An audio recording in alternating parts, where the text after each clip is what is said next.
వద్దు వెంకీ, వద్దు, నన్ను వదిలే. మా నుంచి తప్పించుకోవటం అంత సులభం కాదు. నేను పరిగెత్తి అలసిపోయాను. ఏం కావాలి? నీ ప్రాణం అక్కర్లేదు, నీ ఆస్తి అవసరం లేదు.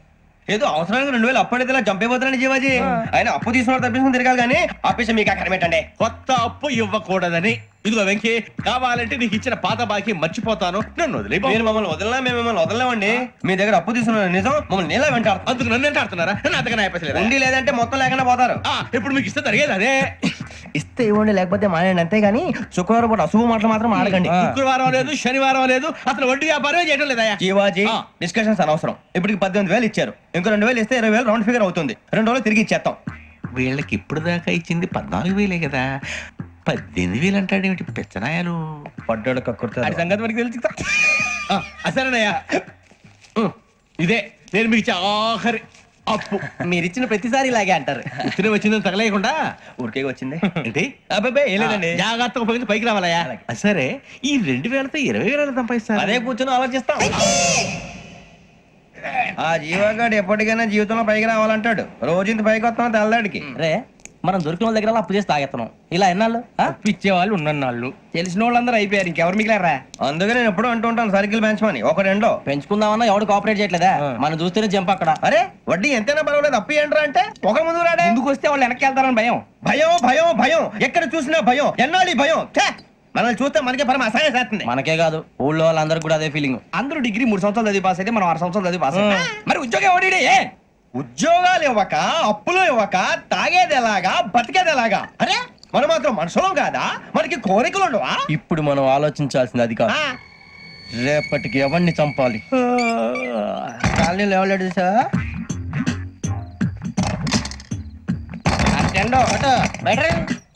నువ్వా వెంకీ? ఏంటి వెంకీ ఈ టైంలో వచ్చా? నీతో మాడే పని ఉంది, దా చెప్తా. ఏ బాగా నిద్రొస్తుందా? సరిగానే రే, నువ్వు మమ్మల్ని చూసే తలిపేసావా? మామూలుగానే వేసాను. మామూలుగా వేసేవాడివి. మేము రావడానికి 1 నిమిషం ముందో, మేము వెళ్ళాక 1 నిమిషం తర్వాత వేయాలి కానీ బిలాల్ రాజా, నాకు నిద్ర వచ్చి పడుకుందామని తలుపేసుకున్నాను. అయినా నా ఇంటి తలుపులు నేను అడిగేసుకోవాలంటే తప్పు చేసిన కాక ఇంకా గేర్ సమాధానం చెప్తావా? మీ ఇంట్లో పెళ్లిడికి వచ్చిన ఆడపిల్లలు ఎదురున్నారు. ఇదిగో అమ్మాయిలు, మీతో ఎప్పుడైనా యథాశాలు వేసానా? విన్నారా? అడుగు తలుపులు వేసావు. అనవసరంగా గొడవ ఎందుకు? ఇక్కడి నుంచి వెళ్ళండి. గొడవ? మీ ఇంటి మీద పడి ఎప్పుడైనా గొడవ చేశానా బిని గారు? లేదు బాబు. విన్నారా? చెప్పు, మమ్మల్ని చూసి తలుపులు ఎందుకు వేసుకున్నావు? అరే మాకు అప్పించిన వాళ్ళు కూడా మమ్మల్ని చూసి ఎప్పుడు తలుపులు వేసుకోలేదు. ఏం చేయాలి? మరి నువ్వు ఎందుకు వేసుకున్నావు? బాబు టప్ అయిపోయింది, బుద్ధి తక్కువ వేసాను చాలా. అంటే మా మోకాల మీద తలుపులు వేసామని ఒప్పేసుకుంటున్నావు? ఒప్పుకుంటున్నాను. సరే ఇప్పుడు చెప్పు, మా మొఖాల మీద తలుపులు వేసేంత తప్పు మేము ఏం చేసామరా? బాబు తప్పైపోయిందని అంటున్నారు కదా, వదిలేయండి బాబు. అదే తప్పు మేము చేసి మమ్మల్ని వదిలేయమంటే మీరు వదిలేస్తారా బిని గారు? తప్పని ఒప్పుకుంటున్నాడు కదా అయ్యా. ఇప్పుడు టైం 11 అయింది, వెళ్ళి పడుకోండి. 11 అయిందా? కొమ్ము ఉంచాడు కదా. నాకు సంబంధం ఏంటి? ఉంది, సంబంధం ఉంది. 11 గంటలకి నా క్లోజ్ ఫ్రెండ్ ఢిల్లీ వెళ్తున్నాడు. 5,000 అప్పిస్తానని ఎయిర్పోర్ట్ రమ్మని చెప్పాడు. నీ గొడవలో పడి ఆ సంగతే మర్చిపోయాను. ఇప్పుడు నాకు జరిగిన నష్టానికి భర్తీ ఎవరు చేస్తారు? మీరా మీరా మీరా? ఎవడు పడితే ఎందుకు చేస్తాడా భర్తీ? మళ్ళీ వాడి నువ్వు తప్పు ఎవడు చేసా వాడే చేస్తా. దానికి కారణం ఈ 10 మనిషే కదా. వాడే చేస్తా. యజ్ఞాత షడద్వాతీత రూపిణి అవ్యాజ కరుణామూర్తిరజ్ఞానాధ్వాంత దీపిక. బీరు రొమ్ము కలవకూడదు, తలకే పట్టేసింది. ఏంటే చదువుకుంటున్నావా? చదువుకో చదువుకో. దేనైనా వెనక్కి తీసుకురావాలం గానీ కాలం వెనక్కి తీసుకురావడం ఎవడి వల్ల కాదు. టైం విలువ గురించి నువ్వు మాట్లాడడం. నువ్వు ఎలా పోతే నాకెందుకులే. ఏమ్మా నీ పూజ అయిందా? తలకే పట్టేసింది, కాస్త మజ్జిగుంటే ఇవే. మా నాయనే అందరూ పొద్దున్నే లేచి టీలు కాఫీలు అడుగుతుంటే నువ్వు మాత్రం మజ్జిగ అడుగుతున్నావురా. కాఫీలు టీలు తాగే స్టేజ్ వాడు ఎప్పుడో దాటిపోయాడు. రాత్రి తాగింది దిగాలంటే మజ్జిగే తాగాలి. నువ్వు తల దించుకోవడం ఎందుకురా? నీలాంటి యదవనగానందుకు నేనే దించుకోవాలి తల. రాత్రి సుబ్బారావు గారి ఇంటి మీద గొడవకి వెళ్ళేవంటగా. అలా చెప్పాడు మీకు? ఏ మళ్ళీ గొడవ కెడతావా? నీ దెబ్బకు భయపడి రాత్రి తలుపులు తీసి పడుకున్నారంట. తెల్లారగా టైంట్లో దొంగలు పడ్డారు. ఇంట్లో ఉందిలేండి, పట్టుకుపోవడానికి అక్కడ కూతురు తప్ప. ఎన్నాళ్ళు ఇలా బేవర్స్గా తిరుగుతావురా? ఇన్నాళ్ళని ఏం ఫిక్స్ అవ్వలేదండి. చిచి నాన్న, అమ్మా, కంబైన్ స్టైల్స్ కి ఫ్రెండ్స్ ఇంటికి పిలుద్దాం అంటే వీడికి భయపడి ఎవరు రావడం లేదు. నేనేం చేశానే? వాళ్ళ వంక అదోలా చూస్తున్నావంట. గొప్ప ఫిగర్ అని అదోలా చూస్తాను. ఏదో మోహాలు వేసుకొని చదిగా ఆ గొంతు ఆ వాలకం చూడలేకపోతున్నాను రా బాబు. చిన్నప్పుడు వచ్చి నా అలాగే ఉన్నావు, తెగ ముడిచిపోయారు. ఇప్పుడు నచ్చట్లేదు నాన్నగారు మీకు? నేను యదవలతో డిస్కస్ చేయను. నేను చేస్తాను. మీరు చెప్పదలుచుకుంది ఏమిటో చెప్పండి. ఇంక చెప్పేదే ఉంది. నువ్వు ఇలా గాలికి తిరుగుతుంటే నేను తిండి పెట్టలేను. నాన్నగారు ఇప్పుడు శుక్ర మహాదశి 4వ పాదంలో ఉంది. నేను ఇప్పుడు ఏం చేసినా కలిసి రాదు. శనిగారు సెంటర్ లో కాసేసి నన్నే చూస్తాడంట. వాడు అలా సైడ్ అయిపోయి నేను ఏదో ఒకటి అవుతాను కదా, మీరు కంగారు పడకండి. ఇవన్నీ ఆ జగదాంబ చౌదరి గారు చెప్పాడా? జేసీ గారిని గాడు గిడు అనకండి బాబు, మీకే మంచిది కాదు. అబ్బా ఊరుకోండి, ఎవరి నమ్మకాలు వాళ్ళవి. ఎరా ఇంతకీ ఆ శనిగాడు సైడ్ కి ఎప్పుడు వెళ్తాడంట? నేను పోయా. సెంటర్ లోకి రావాలమ్మా. మరి ఆ గురువు సెంటర్ లోకి ఎప్పుడు వస్తాడంటావు? అవన్నీ మనకి తెలుస్తాయి అంటే జేసీ గారు తెలుస్తాయి. నాన్నగారు ఒక 1000 రూపాయలు ఇవ్వండి, నెక్స్ట్ నుంచి అన్ని అడిగేసి వస్తాను. ఎదిగిన కూతురు గుండెల మీద కుంపటైతే నీలాంటి బేవార్స్ కొడుకు క్లైమోర్ మైన్స్ లాంటి వాడు చీదరిదుడా. ఆ జేసీ గారు పోయాక వీడు నేను అమ్మ నువ్వే ఫీల్ ఓకే. ఆయన కావాలని అంటున్న మాటలు కాదు, ఆయన దేవుడు. కానీ ఆ శనిగాడు ఆడి కాన్సన్ట్రేషన్ అంతా నా మీదే పెట్టేశాడు. మరి ఇప్పుడు ఎలాగరా నాన్న? ఆ పని మీద డబ్బులు అడుగుతుంటే ఆయన ఇసుక్కుంటున్నాడు. పోనీ నువ్వేనా ఇవే? నా దగ్గర కూడా లేవురా. తెలుగు భాషలో నాకు నచ్చని ఒకే ఒక్క పదం లేదు.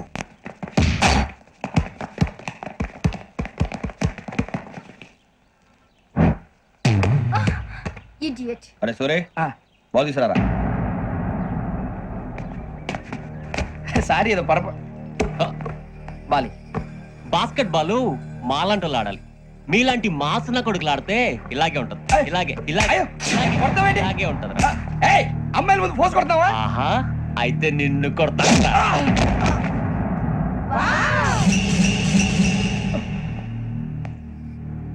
వాడు అమ్మాయిలు ఉన్నారని చూడరా ఎరా రెచ్చిపోతున్నాడు. బాస్కెట్ బాల్ మీ వాడి ఆట కానీ మీలాంటి మాసోళ్ళు ఆడే ఆట కాదు అంటున్నాడు రా. రే ఇంత ముందు 2-3 సార్లు కూడా ప్రతి విషయంలో జోక్యం చేసుకుని మనల్ని కొడుతున్నాడు రా. వాడిని ఏదో ఒకటి చేయాలరా, వాడిని వదలొద్దురా.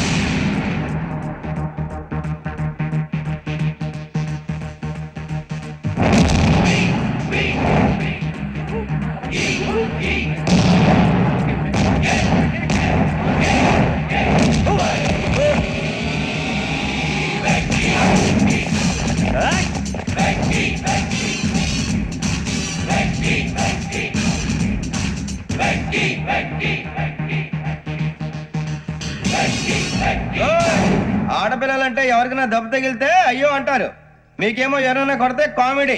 కొట్టినోళ్ళు మీ దృష్టిలో హీరోలు. ఇప్పుడు నేను పచ్చడి కొడేస్తాను, నేను హీరోని అయిపోతానా? ఏంట్రా రెచ్చిపోతున్నావు? మాకు ఛాన్స్ ఇవ్వా? అసలు వచ్చిందే నీకోసం. మా వాడి బ్యాక్గ్రౌండ్ తెలియక అడమే చేయిస్తావు. ఇప్పుడు నీకు అప్పుడు అయిపోతున్నా రే. వాడి బ్యాక్గ్రౌండ్ సరే, అసలు నీ బ్యాక్గ్రౌండ్ ఏంట్రా? నాకు సెపరేట్ బ్యాక్గ్రౌండ్ అంటూ ఏం లేదురా. నేను ఎక్కడ నిలబడితే అదే నా గ్రౌండ్. అంత పుడింగువా? తెల్దా?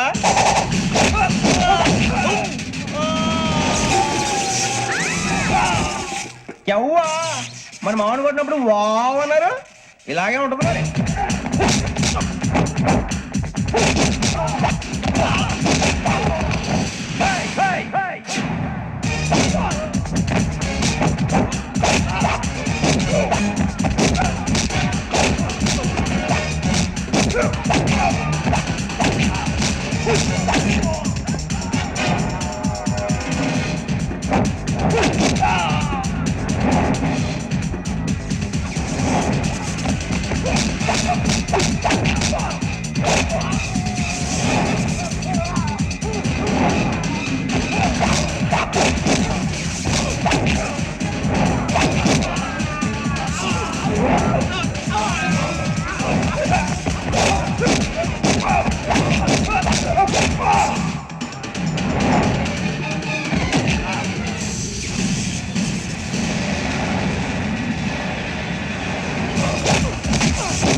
సూర్యబాబు,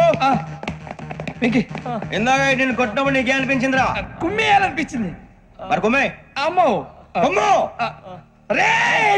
నిన్ను అమ్మాయిని పట్టుకొని అలా కొడితే ఏదో ఉందిరా ఆడికి. అసలు ఎక్సైజ్ బాడీ ఏదవది తప్ప చెప్తాను. కొడితే మడతడిపోవాలి. మాస్తో పెట్టుకుంటే మడతడిపోద్ది. ప్రపంచంలో ప్రతి వాడు ఏదో పని చేసుకుంటున్నాడు, మనం తప్ప. మా కాంట్రాక్టర్ తో చెప్పి పని ఏదైనా ఇప్పించరా? ఎలాంటి పనులు మేము చేయం. డిగ్రీలు బిఏ, నేను ఎంఏ. ఇలా ఇచ్చాడేంట్రా? అయ్యి బాబోయ్, ఇంకేమైందిరా? మడతాడిపోయిందిరా బాబు.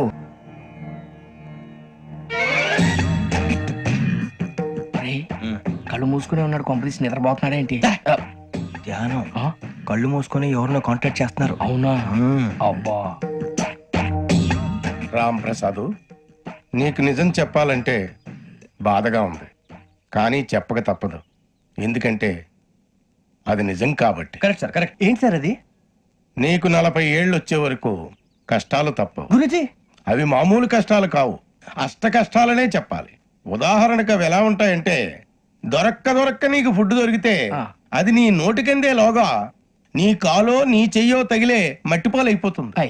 నీ వాకలికి తట్టుకోలేక అప్పు కోసం ఎండను పడి వెళితే అక్కడ తాళం వేసి ఉంటుంది. మరో కఠోరమైన నిజమేమిటంటే, నీ దరిద్రాన్ని చూసి భరించలేక నీ భార్య లేచి వెళ్ళిపోతుంది. ఒక్కతేనా ఎవరితోనన్నా? తప్పు. అతని దురదృష్టాన్ని చూసి ఎగతాళి చేయకు రమణ. Sorry sir. ఇదయ్యా రాంప్రసాద్, నువ్వు ఈ 40 ఏళ్ళు ఈ నరకాన్ని అనుభవించక తప్పదు. 40 ఏళ్ళ తర్వాత అలవాటైపోతుంది. ఇక నువ్వు వెళ్ళొచ్చు. ఏమో వెంకటేశ్వరరావు, కులాసైనా రమ్మన్నారట. నీకు శుభవార్త చెబుదామని పిలిపించాను. ఏంటి గురుజీ? నీకు శుక్రమహాదశ ప్రారంభం అవబోతుంది. అంటే శనిగా సెట్ అయిపోయినట్టేనా? ఆల్మోస్ట్ అయిపోయినట్టే. మీరంతా టోపీలు పెట్టుకునే ఉద్యోగాలు కూడా చేసుకుంటారు. ఇప్పటిదాకా మేమందరికీ టోపీలు పెట్టాం గానీ మాకు మేమే టోపీలు పెట్టుకుంటాం ఎప్పుడు అనుకోలేదు గురుజీ. అదే విధి. మరి ఇప్పుడు బిల్ల బంటోతు నుంచి బీట్ కానిస్టేబుల్ వరకు అందరికి నెత్తిమి టోపీలు ఉంటాయి. అందులో ఏ ఉద్యోగం? ఎస్ఐ గారు కూడా టోపీ పెట్టుకుంటారు కదా. ఏది మన చదివే చదువులకు ఎస్ఐ ఉద్యోగాలు ఇస్తారేంటి? గ్రహాలు శాసిస్తున్నప్పుడు చదువులతో పని లేదు. ఏబిసిడీలు చదివినా చాలు మీ జీవితాలు విచిత్రమైన మలుపులు తిరుగుతాయి. మీకు విపరీతమైన ఫాలోయింగ్ వచ్చేస్తుంది. మీరు చాలా ఫేమస్ అయిపోతారు. వింటానికి చాలా బాగుంది. ఇప్పుడు మమ్మల్ని ఏం చేయమంటారు గురూజీ? ఏమీ చెయ్యదు, వెయిట్ చేయండి. కాలం కలిసి వస్తే అదృష్టమే మిమ్మల్ని గేలం వేసి పట్టుకుంటుంది.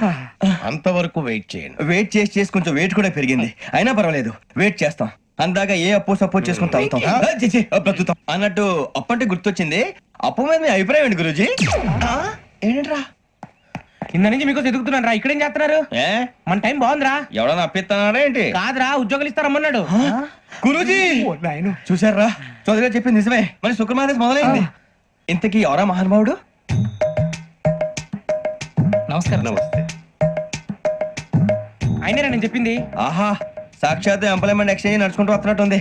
పదండి పట్టేద్దాం. నమస్కారం సార్. నమస్తే. వీలే సార్ మా ఫ్రెండ్స్. నమస్కారం. నమస్తే. నేను చెప్పానుగా, భగవాన్ గారు. ఆహా, పేర్లోనే దేవుడు ఉన్నాడు. లోపల కూడా పాజిటివ్ థింకింగ్ ఎక్కువ. ఇంతకీ మీరు ఇండియానా చైనీసా? India sir. మా ఫేసులు చూస్తారు అనిపించలేదు మీకు? భలే కామెడీ ఫీల్ లో ఉన్నాడు. నేను అడిగేది ఇండియన్ రెస్టారెంటా చైనీస్ రెస్టారెంటా అని. నేను ఏది ఓపెన్ గా డిస్కస్ చేయను కదా. పేరు చూసుకుల్లో డిస్కషన్ పెడతాడు అనుకుంటే వీటేంట్రా హోటల్ అంటున్నాడు. బాబు ఎట్ ఫీల్ అవుతున్నాడు. అంతా మీ ఇష్టం ఉంటున్నారు సార్. ఫస్ట్ చైనీస్ రెస్టారెంట్ కి వెళ్దాం. నెక్స్ట్ అక్కడ డిసైడ్ చేద్దాం. చాలా ఇబ్బంది పడుతున్నట్టున్నారు. నువ్వు చేత్తో తినే బాబు. నేను జనరల్ గా చైనీసే ప్రిఫర్ చేస్తాను. ఫ్యాట్ కంటెంట్ తక్కువ ఉంటది కదా. రేపు నుంచి మేము కూడా ఇదే ఫాలో అవుతాం. ఇంతకీ మీకు స్టీల్ ప్లాంటా, షిప్ యార్డా, ఏషియాడా, జింక, బంక? హెచ్పిసిఎల్. ఇవన్నీ దేనికి సార్? దేనికేంటి? ఉద్యోగం చేయడానికి. మీకు ఎందులో కావాలో చెప్పండి. నేను అమలపోతున్నారా? ఏంటయ్యా డిస్కషన్స్? మాకు నీ ఛాయిస్లు ఉంటాయి అనుకోలేదు. మీరు సడన్ గా జింకు బంకు అంటే సింక్ అవడానికి కొంచెం టైం పట్టింది. అదే అదే జేసీ గారు టోపీలు పెట్టుకుని ఉద్యోగం అన్నారుగా. వీటిలో టోపులు పెట్టుకునే జాబ్లు ఎక్కడ ఉన్నాయండి? అన్నిటిలోనే ఉంటాయి, వాటిలో కూడా ఉంటాయి. వాచ్మెన్ ఉద్యోగం కావాలా? ఇంతకీ మీరు అనే జాబ్ ఏంటి సార్? నేను చెప్పేది టోపులు పెట్టుకునే ఉద్యోగం కాదు, టైల్ కట్టుకునే ఉద్యోగం. అది టైల్ కట్టుకోవటం మాకు రాదు. వాళ్ళు కడతారులే. ఇంతకీ మీకు జిఎం కావాలనా, ఏజిఎం కావాలనా? అతను పిలుస్తున్నాడు చూడు బాబు. జిఎం అడిగితే ఎలా ఉంటుందంట? ఏజీఎం అంటే వెంటనే కొంచెం పెద్దదిగా ఉంది. ఏజీఎం ఇప్పించండి సార్. అనుకున్నాను నువ్వు ఇది అడుగుతావని. జిఎం అంటే జనరల్ మేనేజర్, ఏజిఎం అంటే అసిస్టెంట్ జనరల్ మేనేజర్. తూచండి, మాకు జిఎంఏ కావాలి సార్.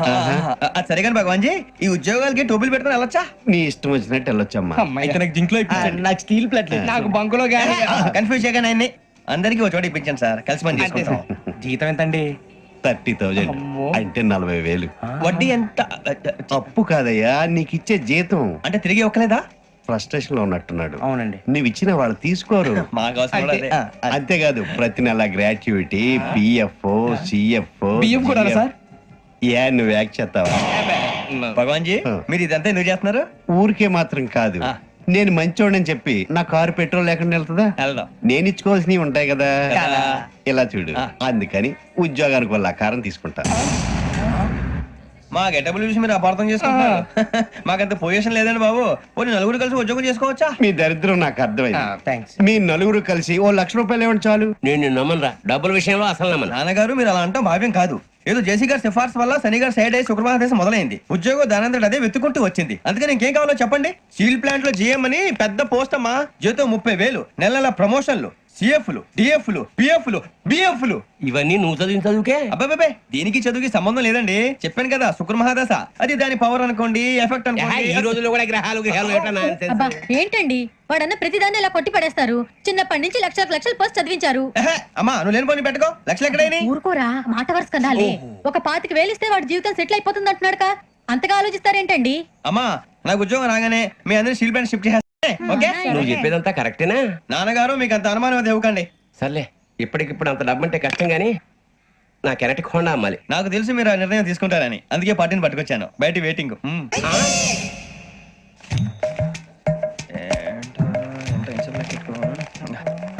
ఇవ్వండి. భగవాన్ జీ మీతో నాకు కుదరదండి, మీరు తేడా మనుషుల్లా ఉన్నారు. చూడటానికి అలా కనపడతాం కానీ తేడా మనుషులు కాదండి. ఇది ఎంతో లెక్క పెట్టండి. 5,000 తగ్గిందండి. ఆ విషయం నాకు ముందు చెప్పాలి కదా, ఇది తేడాతనం కదా. సర్దుబాటు కాక జరిగిన పొరపాటు. మా దరిద్రం మీకు తెలియంది కాదు. మీ ప్రాబ్లమ్స్ నాకు అనవసరం అండి. ఇప్పటికే మీ మూలంగా 3 లక్షలు బొక్క తెలుసా. మీరు ఫేస్ అంత చిరాగ్గా పెట్టకండి. రే ఆ గొలుసు ఎవరా? తొందరగా ఎవరా? ఆయన కోపం వస్తుంది. ఇదిగో తీసుకోండి. తీసుకోండి ప్లీజ్. భగవాన్ గారు తీసుకోండి సార్ ప్లీజ్. భగవాన్ గారు మీ కోపం తగ్గిందా? కోపం కాదు వెంకటేశ్వర గారు, ఎందుకో భరించలేను, అది నా బలహీనత. ఇవన్నీ వదిలేయండి, ఇంకోసారి పొరపాటు జరగదు. మేము ఎప్పుడు జాయిన్ చెప్పండి, కొత్త బట్టలు కొనుక్కోవాలి. మీరు ఆ పనిలో ఉండండి. పొద్దున్నే గుడికి వెళ్ళి 9:30 కల్లా, మొన్న వచ్చారే ఆ ఆఫీస్కి వచ్చేయండి. మీ అపాయింట్మెంట్ ఆర్డర్స్ రెడీగా ఉంటాయి. 8:30కి వచ్చేస్తాం. మీరు వచ్చిన వాళ్ళ తలుపులు తీరు. మీ కంగారు నేను అర్థం చేసుకోగలను. ఇంతకాలం పని లేక స్తంభించిపోయిన మీ జీవితాలు ఇక నుంచి వేగం పుంజుకుంటాయి. ఆయన ఉన్నారా? ఎవరు? భగవాన్ గారు. మీరెవరు? ఆయన క్లోజ్ ఫ్రెండ్స్. సరే లోపల రండి. పదా సార్ వీళ్ళు భగవాన్ క్లోజ్ ఫ్రెండ్స్ అంటారు. సరే నువ్వు వెళ్ళు, నేను మాట్లాడతా. సార్ మీరంతా భగవాన్ స్నేహితులా? అవును, అలాంటి స్నేహితులు ఉన్నందుకు గర్వపడుతున్నాం. సరే ఏంటి సంగతి? ఏముంది, మా అపాయింట్మెంట్ ఆర్డర్ చేస్తే పట్టుకులు చేరిపోతాం. ఈ రోజు గురు పౌర్ణమి, మంచి రోజు. అపాయింట్మెంట్ ఆర్డర్ ఏంటి? మీకు అందాల్సిన నీకు అందనట్లేదు. ఏంటది? ఏంటంటావేంటి? ఒక్కోడు 25,000 ఇచ్చాం. భగవాన్ గారి హెల్పింగ్ నేచర్ కాబట్టి తక్కువ రేటుకి ఒప్పుకున్నాడు. ఇంతకీ ఇది ఏ ఆఫీసో మీకు తెలుసా? తెలుసుకోవాల్సిన అవసరం మాకు లేదు, కానీ చెప్పాల్సిన అవసరం మాకుంది. యాంటీ కరప్షన్ బ్యూరో అంటే అవినీతి నిరోధక శాఖ. లంచం తీసుకోవటమే కాదు, ఇవ్వటం కూడా నేరం. మీ భగవాన్ గారు ఒక 420. మా బాబుకి ఇన్ని తిట్లు వచ్చిన విషయం నిన్నే తెలిసింది నాకు.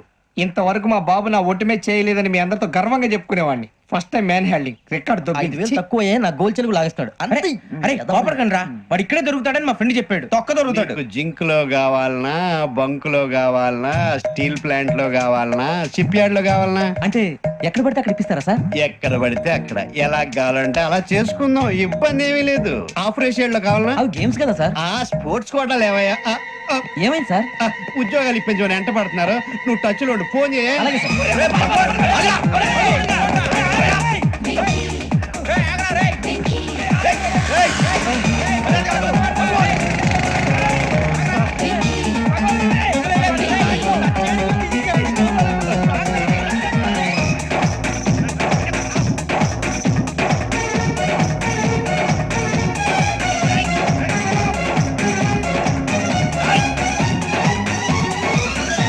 On your mark set go.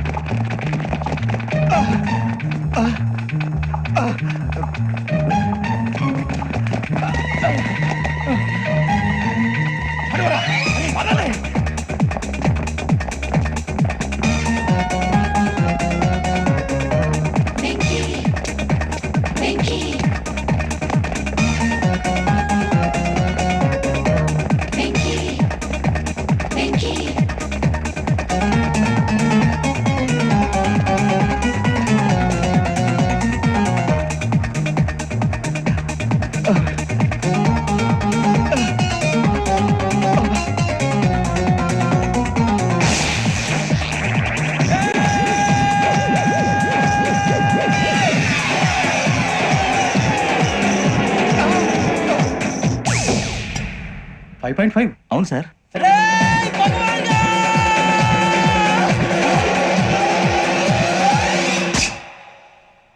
Great.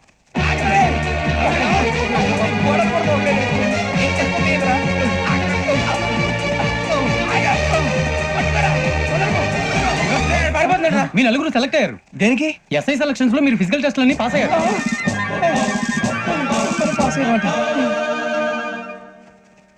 కానీ మేము అప్లై చేయలేదు సార్. అప్లై చేయలేదా? చేయి వదలకండి సార్, కాలు పట్టుకోవాల్సి వస్తుంది. రాగరాకు వచ్చిన అవకాశం. సరే, మీరంతా డిగ్రీలు పాస్ అయ్యారా? ఎప్పుడో. ఓకే, ఇప్పుడు అప్లై చేయండి. Thank you sir. నేను మేనేజ్ చేస్తాను. Thank you sir. మీరు రిటర్న్ టెస్ట్ ప్రిపేర్ అలాగే సార్. All the best. రేయ్, ఈ పరీక్షల్లో సమాధానాలని ఏబిసిడ్యూల్లోనే ఉంటాయి. ప్రతి ప్రశ్నకి 4 ఏదో ఒకటి కరెక్ట్ ఆన్సర్. ఏది కరెక్టో మనకు తెలియదు కదరా. నీకు ఏబిసిడ్యూల్ తెలుసు కదా? తెలుసు. అయితే కళ్ళు మూసుకుని 4 ఏదో ఒకటి రాసుకుంటూ పోతాం. మన అదృష్టం బాగుండి అవి కరెక్ట్ అయితే పాస్ అయిపోతాం. ఎస్ఎల్ కూడా అయిపోతాం. వారిని ఏబిసిడీలు వస్తే అసైల్ అయిపోతాం అని తెలిస్తే నాన్న కష్టాలు పడి డిగ్రీలు చేసేవాళ్ళం కాదు కదరా. రెడీ, స్టార్ట్ చేద్దాం. నీ ఇష్టదేమో ఆంజనేయ స్వామి. వేసుకో. నీ ఇష్ట పొలిటీషియన్ వాజ్పేయి. ఏబిసిడీలో రావాలి. నేషనల్ లెవెల్లో కాదు, స్టేట్ లెవెల్లో 7. స్టేట్ అయితే చంద్రబాబు నాయుడు. సిఎస్కో. నీకు ఇష్టం క్రికెటర్ ఎవర్రా? Mister dependable. ఆడేవడరా? ఓ నీ క్రికెట్ లో విజ్ఞాన ప్రదర్శనలో ద్రావిడు. డిఎస్కో. వేసావా? నీకు ఇష్టమైన నటుడు? బాలకృష్ణ. సమర్సింహారెడ్డిలో డీటెయిల్స్ వద్దు, బిఎస్కో. అయిపోయిందిరా. అందరూ దీన్నే ఫాలో అవ్వాలి. రాత్రికి ఏబిసిడీలు బాగా బట్టి పట్టండి. అందరూ ఏవే ఆన్సర్లు రాయాలి. మునిగితే అందరూ కలిసి మునుగుదాం. అయినా గురువారం పాటు గురుమేట్ల మీద కూర్చొని రాసింది ఖచ్చితంగా జరుగుతుందని జేసీ గారు చెప్పారు. మన ప్రయత్నం మనం చేద్దాం, మిగిలిన వినాయకుడు వదిలేద్దాం. ఆయన కూడా ఏదో పని ఉండాలి కదా.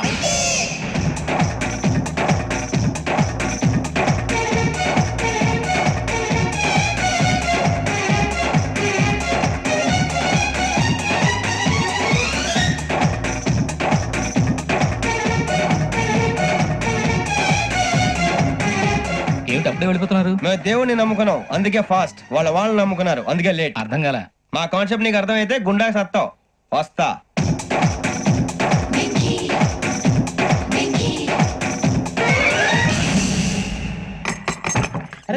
అరే మనం అనుకున్నదంతా అయిపోయిందిరా. పొద్దున చిరా తెప్పించకండి. ఎవరు పోయారు? నీ దరిద్రం పోయింది. నువ్వు ఎస్ఐ ట్రైనింగ్ కి సెలెక్ట్ అయ్యావు. అన్న తండ్రి నేనే నమ్మలేదు, వాళ్ళు నమ్మారు. నాన్న నోరు తెరవరా. వాడు ఇంకా మొహం కడుక్కోలేదమ్మా. వాడికి ఏం కొత్త కదమ్మా, నువ్వు పెట్టవే. అమ్మా, చాలా సంతోషంగా ఉంది. ఈ సంతోషాన్ని వెంటనే చౌదరి గారితో పంచుకోవాలి. డేయ్, ఎవడన్నా సంతోషాన్ని కన్నవాళ్లతోటో కట్టుకున్న దాంతోనో పంచుకుంటాడు. నువ్వు మాట్లాడితే దరిద్రుడు జేసీ గారితో. నాన్నగారు, మీకు 1,00,000 సార్లు చెప్పాననే అనొద్దని.